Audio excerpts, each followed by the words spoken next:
Bonjour, aujourd'hui un trois coups de deux très grands problémistes israéliens qui sont décédés récemment, euh, il y a quelques courtes années, et qui ont fait ensemble un problème qui est difficile avec un contenu un petit peu compliqué. Et donc, je vais essayer de bien expliquer et l'intérêt du problème et la solution aussi clairement que possible. Donc, la position en notation algébrique va se trouver sous la vidéo, aussi bien la position en fen et aussi la solution complète en notation algébrique. Maintenant, donc l'idée générale du problème est ce qu'on appelle un décalage cyclique des suites après trois coups noirs. C'est-à-dire, dans la position du diagramme, on étudiera qui sont préparés trois coups noirs qui sont suivis de trois suites blanches, chacun d'une suite blanche. Et dans la solution, après le coup de clé, les mêmes coups noirs vont apparaître comme étant des défenses et sur ces coups noirs, les mêmes coups blancs seront efficaces, mais en décalage cyclique, c'est-à-dire que les trois coups noirs provoqueront chacun une autre suite et chacune des suites sera provoquée par un autre coup noir, c'est-à-dire que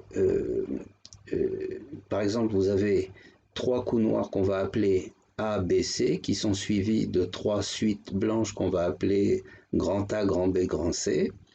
Et après la clé, les trois mêmes défenses A, B, C des noirs seront suivies, par exemple, par les suites B, C, A en décalage cyclique. Alors, c'est quelque chose qui est assez difficile à réaliser, qui représente maintenant un thème classique de pas mal de compositions, mais qui représente aussi un niveau de complexité assez élevé. Et dans ce problème, c'est vraiment un mécanisme très très élégant et, et un petit peu, il faudra être un petit peu attentif pour suivre la démarche entreprise par les compositeurs pour réussir à réaliser cette idée. Alors, pour ça, nous allons d'abord commencer par exposer la solution. Après, on verra les coups qui étaient préparés au diagramme et comme ça, on va pouvoir comparer les deux jeux, le jeu qu'on appelle apparent, le jeu qui est au diagramme et le jeu qui est après la clé. Donc, commençons tout de suite à regarder ce qui se passe au niveau de la cage du roi noir, comme on fait d'habitude. Et on voit que le roi noir est pour l'instant bien enfermé, ce qui est pour un 3 coups moins important que pour un 2 coups, puisque on peut éventuellement penser que le roi pourrait bouger. Par exemple, vous avez une tour en E4 qui contrôle bien toutes les cases, qui contrôle beaucoup de cases, disons, du champ royal. Vous avez les deux cases en C5 et en D6 qui sont bloquées par le pion, et vous avez la case C6 qui est contrôlée par la dame. Bon, je ne fais pas le détail de toutes les gardes. Et un autre aspect qu'il faut bien voir ici, c'est la batterie euh, tour fou sur le roi. Donc si le fou D3 joue n'importe où, ça fait échec, et en particulier s'il joue sur C4, vous aurez un échec double et on aura une obligation pour le roi en pratique de fuir en capturant la tour. Donc ça, ce sont les éléments de base. On voit que euh, le cavalier F3 garde encore des cases du champ royal. Enfin, il y a la cage du roi est bien fermée. Donc, ben, je passe tout de suite à la solution. La solution consiste à jouer Dame B6 C7. Dame B6 C7, malgré liberté apparente des coups noirs. Il y a une tour complètement libre, un fou libre, un cavalier également libre. Eh bien, ce coup dame B6 C7 ne propose ou ne provoque aucune menace. Et donc, si les noirs pouvaient passer leur tour, eh bien, il n'y aurait pas de suite. Donc, nous allons voir que chacun des coups noirs qui seront joués provoqueront une faiblesse pour les noirs et provoqueront une suite gagnante pour les blancs. Donc, un mat en 2 coups pour les blancs. Alors, le premier coup qu'on va regarder, ça va être fou C6. Bon, fou B7, c'est pas très utile. Fou B7, il y a dame prend B7 tout de suite. Donc, c'est fini en 2 coups. Donc, on regarde fou C6. Donc, sur fou C6, la dame est relevée de la nécessité de garder C6.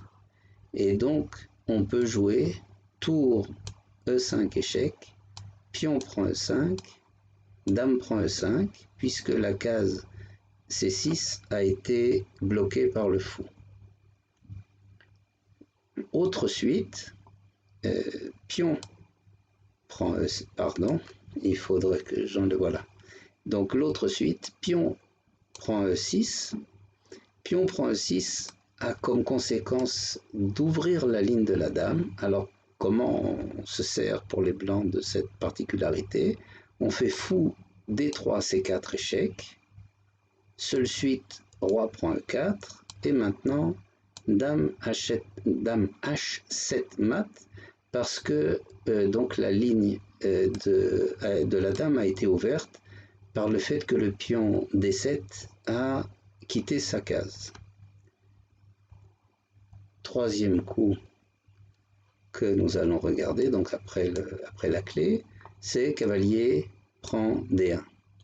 Cavalier prend D1 a comme effet pour de ne plus garder la case C4 et donc on peut jouer tour D4 échec, pion prend et dame C4 mat. Donc ces 3 coups que j'ai regardés, c'est les 3 coups sur lesquels on va revenir, qui sont les 3 coups qu'on appelle thématiques, c'est-à-dire qui sont l'idée centrale du problème.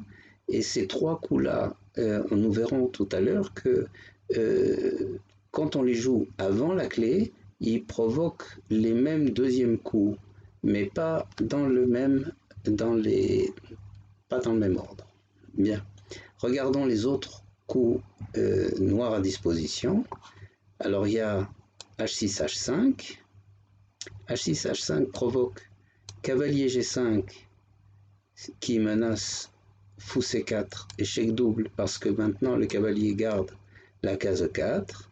Et si les noirs prennent en D3, il y aura tour prend D3. Et il n'y a pas d'autre défense là-dessus. Si les noirs jouent le cavalier n'importe où, c'est pareil que cavalier prend D1, donc ça n'a pas, sauf cavalier prend D3. Cavalier prend D3 donne une case de fuite en E4.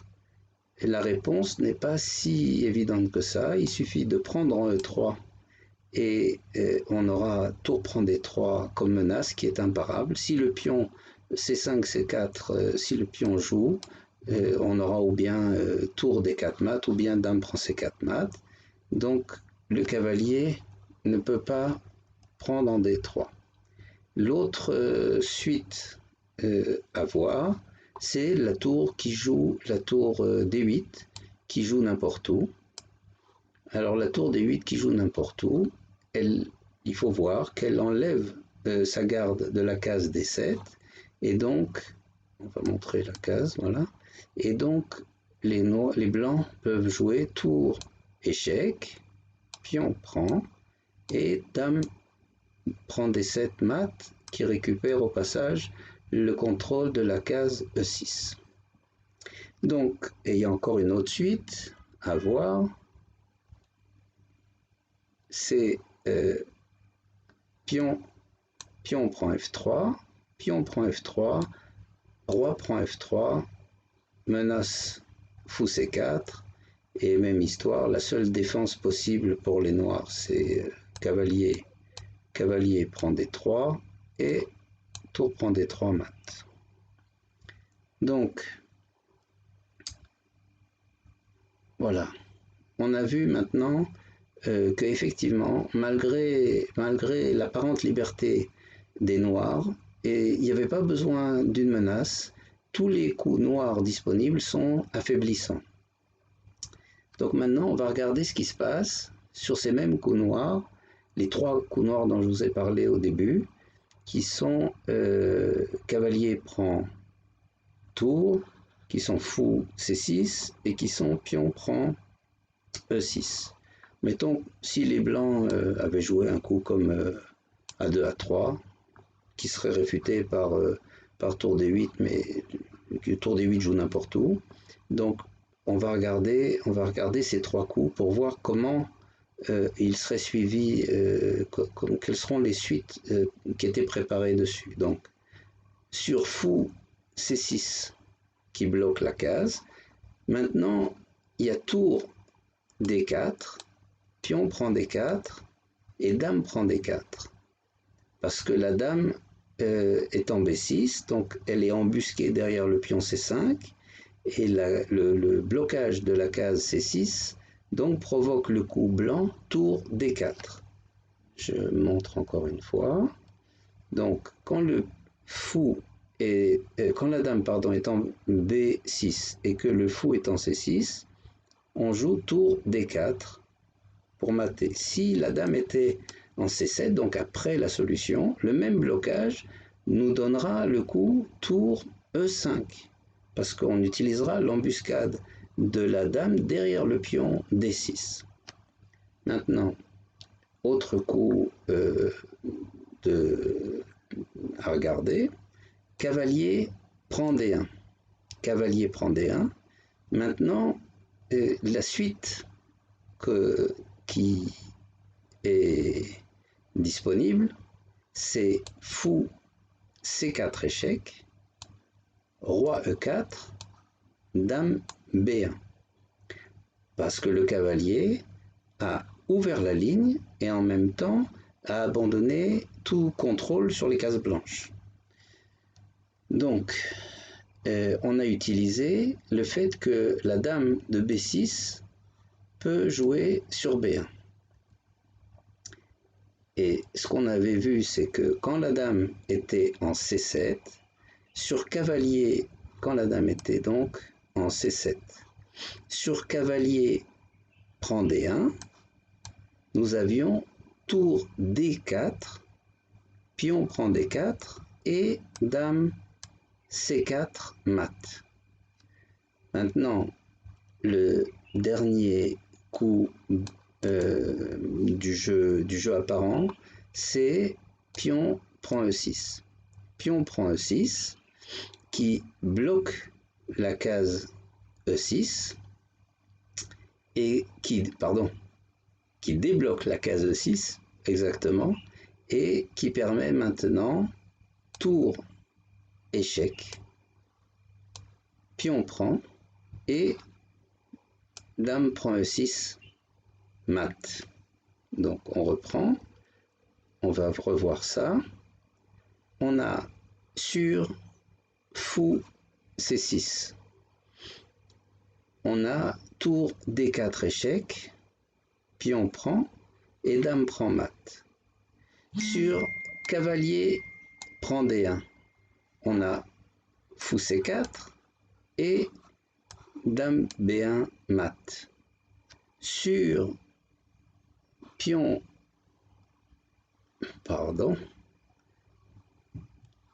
sur pion prend E6, on a tour E5, pion prend et dame E6 mat. Et dans le jeu réel, donc sur les mêmes coups noirs, on retrouvera les mêmes suites, mais donc avec un décalage. quand la dame est en C7, sur fou C6, il y a tour E5 échec, pion prend et dame prend. Sur cavalier prend D1, on a tour D4 échec, pion prend et dame mat en C4. Et sur, comme ceci, et sur pion prend en E6, nous avons fou C4, et la dame qui mate de C7 à H7 quand le roi sera en E4. Donc on a ce décalage cyclique. Pour bien le comprendre, il faut un petit peu s'arrêter sur le problème. Il y a énormément en tout, il y a 6 lignes de la dame qui sont utilisées. Je les montre avec des flèches.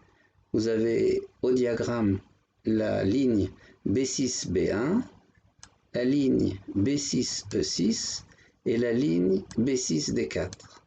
Et après la clé, vous avez, quand la dame est en C7, la ligne C7, H7, la ligne C7, E5 et la ligne C7, C4. Donc, il y a une forme de symétrie qui rend l'ensemble compréhensible, mais ça fait un ensemble un petit peu compliqué, un petit peu complexe, très, très joli, très bien organisé. Le fait que la clé ne provoque pas de menace, mais que les coups noirs soient nécessairement affaiblissants, est aussi un élément surprenant dans cette position. Et voilà. Donc, j'espère que vous aurez la patience de bien décortiquer tout ça. Et à bientôt. Merci.